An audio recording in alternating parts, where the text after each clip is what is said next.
Hello students, welcome to my channel Vision Study IQ. आज का हमारा टॉपिक है प्राइम मिनिस्टर ऑफ इंडिया। इस वीडियो में हम प्राइम मिनिस्टर की जो पोस्ट है उसके बारे में डिस्कस करेंगे, इनके पावर्स क्या होते हैं। ठीक है, हम इस वीडियो में इनसे रिलेटेड पूरी इंफॉर्मेशन कवर करेंगे। ये टॉपिक एग्जाम के पॉइंट ऑफ व्यू से बहुत ही इम्पोर्टेंट है। कई तरह की कॉम्पिटिटिव एग्जाम में इस पे क्वेश्चन बार बार पूछे जाते हैं। यूपीएससी, एसएससी, सीजीएल, हम आरआरबी, इस तरह के एग्जाम में क्वेश्चन रिपीट होते हैं, तो हम इस टॉपिक को डिस्कस करते हैं। देखिए, हमारे जो प्राइम मिनिस्टर होते हैं उन्हें क्या कहते हैं, डी फैक्टो अथॉरिटी भी कहते हैं, मतलब रियल एग्जीक्यूटिव होते हैं। मतलब इनके हाथ में बहुत सारे पावर्स होते हैं और ये डायरेक्ट रूल करते हैं। ठीक है, तो डी फैक्टो अथॉरिटी मतलब रियल एग्जीक्यूटिव। ठीक है, और जो हमारे प्रेसिडेंट होते हैं तो उन्हें नॉमिनल एग्जीक्यूटिव कहते हैं, मतलब वो सिर्फ नाम के एग्जीक्यूटिव होते हैं। रियल पावर हमारे प्राइम मिनिस्टर के हाथों में होती है, ये हमें याद रखना है। नॉमिनल एग्जीक्यूटिव को डी जर अथॉरिटी कहते हैं। देखिए, हम तो प्राइम मिनिस्टर इस वीडियो में कवर कर रहे हैं, लेकिन प्राइम मिनिस्टर की पोस्ट को समझने से पहले प्रेसिडेंट को समझना भी बहुत ज़रूरी है। ये एक दूसरे से इंटरलिंक है। तो देखिए, the supreme commander of Indian arm forces होते हैं हमारे प्रेसिडेंट। ठीक है, इसके बाद president is prefer to as the first citizen of India. अगर क्वेश्चन आता है कि फर्स्ट सिटीजन ऑफ इंडिया कौन है, तो वो है हमारे president. Supreme commander of the Indian arm force कौन है? ठीक है, तो वो भी हमारे प्रेसिडेंट है। अब उसके बाद देखिए, the president of India is the head of state of India. तो ऐसा नहीं है कि प्रेसिडेंट को कुछ पावर्स नहीं दी गई है, बिल्कुल उन्हें भी पावर्स दी गई है। लेकिन अगर हम उनको प्राइम मिनिस्टर से अगर कंपेयर करते हैं तो वो उनके सामने पावर्स का अगर हम कंपैरिजन करें तो वो कुछ भी नहीं है, सिर्फ वो नॉमिनल है। प्रेसिडेंट नॉमिनल है, रियल एग्जीक्यूटिव प्राइम मिनिस्टर है। इंडिया के अंदर प्राइम मिनिस्टर को बहुत सारे पावर्स दी गई है।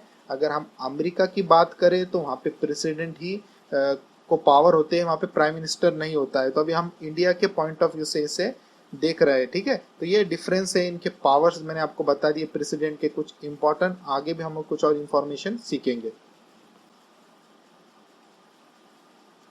देखिए, इसमें वही बताया गया है कि prime minister head of the government, ये गवर्नमेंट के हेड होते हैं, इसलिए गवर्नमेंट उनके कंट्रोल में होती है। और president head of the government state के ये होते हैं हेड। तो ठीक है, तो इस तरह से हम इनका कंपैरिजन कर सकते हैं।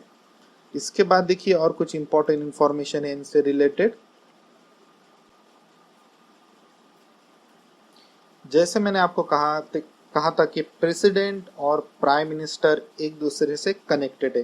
तो अब ये पॉइंट देखिए आप, article 75 says that president shall appoint a prime minister and council of minister on the advice of the prime minister.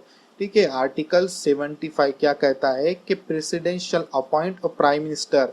Prime minister को कौन अपॉइंट करेगा? प्रेसिडेंट करेंगे। ठीक है, हमें याद रखना है, प्राइम मिनिस्टर को प्रेसिडेंट ही अपॉइंट करता है। ये आर्टिकल 75 में मेंशन किया गया है। आर्टिकल 75 भी हमें याद रखना है। देखिए, हम किस तरह से पॉइंट्स कवर कर रहे हैं जो कि एग्जाम में हमें बहुत यूजफुल होंगे। हम अननेसेसरी यहाँ पे कुछ भी पॉइंट नहीं लेंगे। अब उसके बाद प्राइम मिनिस्टर को इन्होंने अपॉइंट कर दिया, उसके बाद काउंसिल ऑफ मिनिस्टर जो है, ठीक है, यहाँ पे देखिए काउंसिल ऑफ मिनिस्टर जो है इसको भी कौन अपॉइंट करता है? तो यहाँ पे देखिए प्रेसिडेंट करते हैं, मगर यहाँ पे वो किसके एडवाइस से करते हैं? प्राइम मिनिस्टर के एडवाइस से ये इसे अपॉइंट करते हैं काउंसिल ऑफ मिनिस्टर को। इनमें इनकी कोई मर्जी नहीं है। ठीक है, ये प्राइम मिनिस्टर ही इसके बैक में होते हैं, जो उनको इस तरह से ऑर्डर देते हैं कि आपको इनको और इनको अपॉइंट करना है। चार अलग अलग जो डिपार्टमेंट्स होते हैं, वो डिपार्टमेंट में किस मिनिस्टर को अपॉइंट करना है, काउंसिल ऑफ मिनिस्टर को, इनका सिलेक्शन फाइनली प्राइम मिनिस्टर इनको इसकी एडवाइस देते हैं। देखिए, अगर मैं आपको एक क्वेश्चन करता हूँ कि प्रेसिडेंट को प्राइम मिनिस्टर को अपॉइंट करने का उनको ये राइट्स है। आर्टिकल भी मैंने आपको बता दिया है कि किस आर्टिकल में इनको ये राइट्स दिया गया है। देखिए, हमने आर्टिकल 75 में देखा कि प्रेसिडेंट अपॉइंट कर सकते हैं किसी को भी नहीं, सॉरी, प्राइम मिनिस्टर अपॉइंट करने का जो राइट्स है ये प्रेसिडेंट को दिया गया है आर्टिकल 75 में। तो यहाँ पे मैं आपसे एक क्वेश्चन करना चाहूँगा कि हमारे जो प्रेसिडेंट है किसी को भी प्राइम मिनिस्टर बना सकते हैं क्या? जो उनकी अगर उनके मन में आ गया कि चलो शाहरुख खान को बना देते हैं, ठीक है, उनके मन में आ गया कि चलो राहुल गांधी को प्राइम मिनिस्टर बना देते हैं, हेमा मालिनी, माधुरी दीक्षित, तो क्या ये किसी को भी प्राइम मिनिस्टर बना सकते हैं? इसका आंसर है नहीं, ये किसी को भी प्राइम मिनिस्टर नहीं बना सकते। उसके कुछ क्राइटेरिया है, ठीक है, अगर वो फुलफिल होते हैं तो तभी वो किसी को भी प्राइम मिनिस्टर बना सकते हैं। तो इसमें क्या है, देखिए राहुल गांधी और केजरीवाल जी कह रहे हैं कि मुझे अपॉइंट कर दो एज अ प्राइम मिनिस्टर, तो प्रेसिडेंट इन्हें कर देंगे नहीं। ये क्या कह रहे हैं, देखिए प्रेसिडेंट, मेजोरिटी है क्या जी, ठीक है। तो क्या मेजोरिटी, ये इंपॉर्टेंट पॉइंट है, अगर आप किसी के पार्टी के पास मेजोरिटी है तो उसका कोई भी लीडर या उसका कोई भी, हम कहेंगे मेंबर्स, प्राइम मिनिस्टर बन सकता है। तो हम इसे डिटेल में सीखेंगे, ठीक है। तो प्रेसिडेंट ने क्या कहा, मेजोरिटी है क्या? तो कांग्रेस के पास नहीं है, आपके पास भी मेजोरिटी नहीं है। बीजेपी क्या कह रहे हैं, मोदी जी क्या कह रहे हैं, मेजोरिटी है। बीजेपी ये पार्टी है, इसके पास मेजोरिटी है। तो अब इस पार्टी का कोई भी मेंबर, मोदी जी हो सकते हैं या कोई और हो सकता है, वो बन सकता है इंडिया का प्राइम मिनिस्टर। हमारे प्रेसिडेंट उसको इंडिया का प्राइम मिनिस्टर बना सकते हैं। ये एक कंडीशन होती है प्राइम मिनिस्टर बनने के लिए, और भी कुछ है हम आगे से सीखेंगे। देखिए आलिया भट्ट को इतनी नॉलेज नहीं है, ठीक है। तो आलिया भट्ट जी क्या कह रही है, अगर किसी के पास मेजोरिटी नहीं है, अगर नो मेजोरिटी अगर किसी के पास नहीं है तो क्या करना चाहिए? तो हम इन्हें एक्सप्लेन करेंगे आलिया भट्ट जी को कि अगर किसी को मेजोरिटी नहीं है उस कंडीशन में क्या कर सकते हैं, ठीक है। अगर किसी भी पार्टी को मेजोरिटी नहीं मिली, बीजेपी हो गई, आप हो गई या कांग्रेस हो गई, उनको अगर किसी को भी मेजोरिटी नहीं मिली तो उस टाइम कौन प्राइम मिनिस्टर बनता है? इंटरेस्टिंग क्वेश्चन है, हम इसे देखेंगे। अगर किसी को मेजॉरिटी नहीं है उस टाइम में कोइलेशन गवर्नमेंट बनती है। मतलब क्या होता है, मैं आपको ज्यादा इसका डिटेल नहीं बताऊंगा। मतलब दो party, more than one party एक हो जाती है, कोइलेशन कर लेते हैं, ठीक है, और फिर कोई उसमें से उनका प्राइम मिनिस्टर बन जाता है। तो कोइलेशन के बारे में आप विकिपीडिया कर लीजिए, बहुत ही इंटरेस्टिंग लगेगा आपको इसके बारे में पढ़ना। Self study is always best study. तो ज़्यादा इंफॉर्मेशन के लिए आप विकिपीडिया कर लीजिए। हम आगे बढ़ते हैं। तो हमने देखा कि किसी के पार्टी के पास मेजॉरिटी है, उसका कोई भी मेंबर प्राइम मिनिस्टर बन सकता है, कोइलेशन गवर्नमेंट। अगर मेजॉरिटी नहीं है तो कोइलेशन गवर्नमेंट बनती है और उससे भी प्राइम मिनिस्टर बन सकता है। मगर अब एक और कंडीशन है यहाँ पे, president has situational discretion power, ठीक है। तो प्रेसिडेंट के पास और कुछ पावर दिए गए हैं। देखिए हम प्रेसिडेंट भी कवर कर रहे हैं और प्राइम मिनिस्टर भी कवर कर रहे हैं। आप बोलेंगे कि सर आप प्रेसिडेंट के पावर से हमें बता रहे हैं, दोनों बहुत कनेक्टेड है तो मैं इसे नहीं छोड़ सकता। इसलिए देखिए हम प्राइम मिनिस्टर जब सीख रहे हैं तो हमें प्रेसिडेंट के बारे में भी कुछ स्टडी इस वीडियो में करना ही पड़ेगा। तो प्रेसिडेंट के पास क्या होता है, डिस्क्रेशन पावर होते हैं। क्या है हम वो देखेंगे। देखिए, if no party gets clear majority the president may use his discretion to appoint the PM. अगर किसी पार्टी को क्लियर मेजोरिटी नहीं है, नहीं मिली है, कोइलेशन भी नहीं हो रहा है, मुश्किल है होना, दो पार्टी का एक होना, तो इनके पास डिस्क्रेशन पावर होती है। इसका यूज करके वो किसी को उस पार्टी, कोई भी पार्टी के मेंबर को प्राइम मिनिस्टर बना सकते हैं। तो क्या होता है ये पावर, एग्जैक्टली क्या है, तो हम उसे आगे समझेंगे। तो देखिए सिचुएशनल डिस्क्रिशन क्या है मैं आपको बताता हूँ। एग्जैक्टली इंटरव्यू में भी आपको, अगर कोई एग्जाम अगर आप देते हो गवर्नमेंट की, ये क्वेश्चन वो आपको इंटरव्यू में भी कंफ्यूज करने के लिए पूछ सकते हैं, एग्जाम में भी रिपीट होता है, इंपॉर्टेंट है। इस वीडियो में जितना भी मैं आपको पॉइंट बता रहा हूँ, एक्चुअली पीएम ये पोस्ट का बहुत बड़ा वीडियो ये है, ठीक है। तो इसमें सब इम्पोर्टेंट पॉइंट मैंने कवर किए हैं, तो आप पूरा वीडियो देखिए तो आपको इसके प्रॉपर नॉलेज मिल जाएंगी इस टॉपिक की।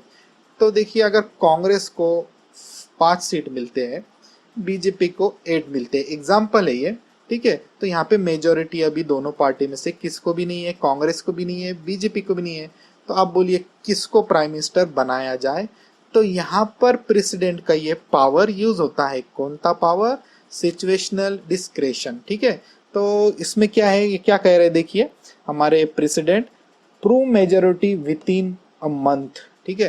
तो ये इसमें से बीजेपी को क्या करेंगे, बीजेपी पार्टी का जो भी लीडर है इस पार्टी को, वो कहेंगे कि आप आपके पार्टी के किसी भी लीडर को, मोदी भी हो सकते हैं या कोई और भी हो सकता है, उनको आप प्राइम मिनिस्टर बना दीजिए और 1 महीने के अंदर आपकी मेजोरिटी प्रूव कीजिए, ठीक है। यही होता है सिचुएशनल डिस्क्रेशन, ठीक है। अब देखिए, हम पीएम पोस्ट का पावर देखेंगे। इफ पीएम रिजाइन, अगर पीएम रिजाइन करते हैं तो council of minister automatically dissolve, पूरी सरकार ही गिर जाती है। जितने भी काउंसिल ऑफ मिनिस्टर है उसमें से कोई भी काउंसिल ऑफ मिनिस्टर नहीं रहेगा, सरकार गिर जाएंगी, ठीक है। अगर पीएम रिजाइन करते हैं, अगर कोई मिनिस्टर रिजाइन करता है, फाइनेंस मिनिस्टर हो सकते हैं, इंफॉर्मेशन टेक्नोलॉजी मिनिस्टर हो सकते हैं, तो उतनी पोस्ट वहां पे वेकेंट हो जाएंगी, मतलब एक पोस्ट खाली हो जाएंगी, तो कोई मिनिस्टर आएगा वो पोस्ट भर जाएगी। मगर प्राइम मिनिस्टर रिजाइन करते हैं तो सरकार गिर जाएंगी, council of minister automatically dissolve हो जाएगा। तो ये पावर होता है प्राइम मिनिस्टर की पोस्ट का।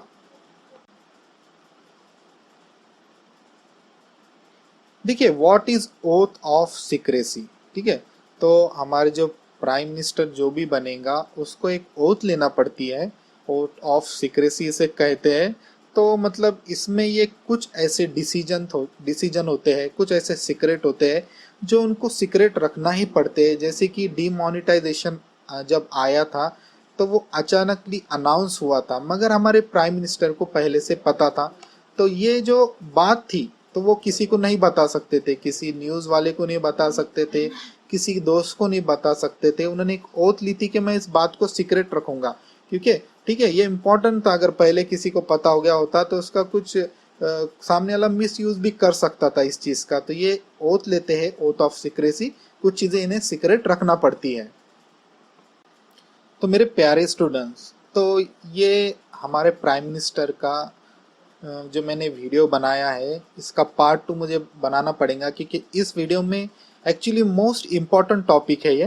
तो इस वीडियो में मैं हर चीज़ प्रॉपरली कवर नहीं कर पाऊंगा। एक वीडियो में कर तो दूंगा लेकिन उसमें वो मज़ा नहीं आएगा, ठीक है। तो मैं इसका एक नेक्स्ट पार्ट भी बनाने जा रहा हूँ, पार्ट 2, जिसके अंदर मैं इसको और भी डिटेल में कवर करूंगा एग्जाम के पॉइंट ऑफ व्यू से। अननेसेसरी इसमें कुछ भी नहीं रहेगा, एक वीडियो में भी कवर कर सकता था मगर ये एक्चुअली मुझे ठीक नहीं लगता है, ठीक है।